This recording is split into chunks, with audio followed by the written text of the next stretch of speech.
Hi, I'm Shelly with Shelly Parker Art. Today we're talking about a very common mistake that I see some artists making, and that is overmixing your paint. We're going to talk about how that happens and what we can do to fix it.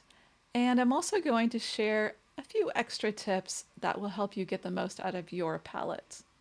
I love color mixing on my palette. This is the palette that I've been using recently, and you can see here with my mixture of oranges the different values that shift through this entire mixing area of orange. So in the center here I have basically a primary orange.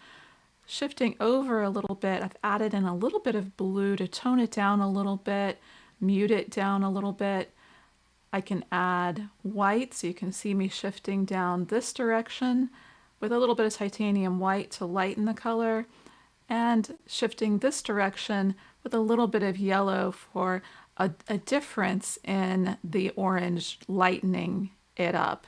So within this pile, as I reach back and I'm painting, I have lots of different options of colors to pick from within this orange mix.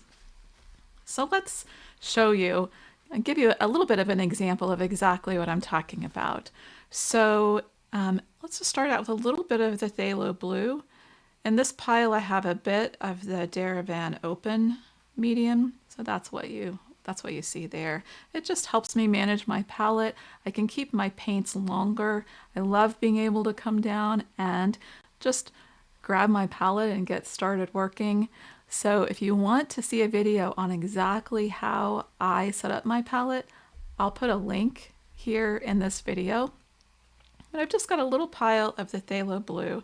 If I reach over to my titanium white and I start to mix for a lighter blue, if I just mix and mix and mix, I'm just going to end up with just a very flat color, which is fine if you're mixing. If you know you're going to need a lot of sky color, it's fine to make a mixture like this that you can adjust. But in general, when I'm working on my palette, I like to have some values, some different areas to reach into. So the way I like to mix is putting a little bit of one color that I want to use. This again is the phthalo blue. This time I'm going to bring my titanium white and set it a bit over to the side. So now I have them side by side. And I'm going to start just slowly adding in and mixing some different variations of color. So right away you can see I've got a very light blue, a little bit darker, and then the original color. I can also add, let's say maybe I want to add just a little bit of quinacridone magenta. I want to have a bit of a more purple option. So I can shift down this way and make it just a little bit more purple. Bring in a little bit more white here. So you can see within just this little bit of mixing that I've done here that I've given myself a lot of different variations of color to work with. I encourage you to think of your palette as a workspace. I like to reset my palette after each piece so that I have plenty of mixing room for the colors that I will need on my new piece. And it really helps me to be able to look back at my palette, see some of the tones and values that I've been mixing, and even if this little area begins to dry, I can step to the side and mix another color that's similar. One of the things that I think we get stuck at as artists is trying to mix the exact same color. We don't need to do that. In fact, all of those variations really help us build an interesting piece. So never try to mix the perfect color that perfectly matches what you've already used. But since we're using a limited palette with just a few colors, we know that everything is going to come together, everything will harmonize on the piece that we're painting.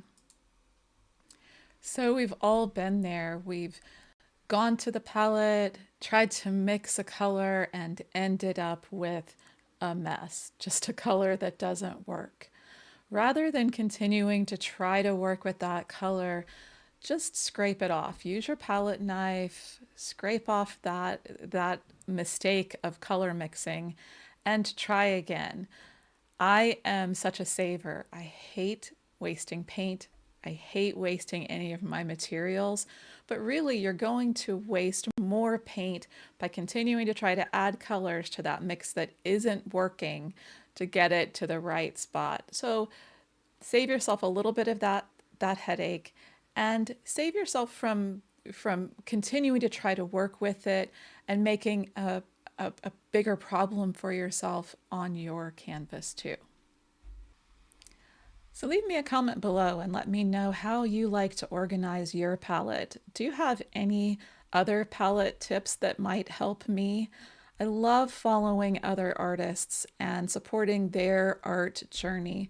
So leave your information in the comments and I will happily stop by and follow your channel too. So just remember, don't overmix your paint. Allow some of those variations in value and tone to stay in your mixes, and you'll have lots of color options every time that you reach back to your palette. If this video was helpful, I'd love to have you subscribe. Please hit the bell button so that you get notified whenever I post any more tips or tutorials. And thanks for hanging out with me today. I really appreciate your support. Let's go paint.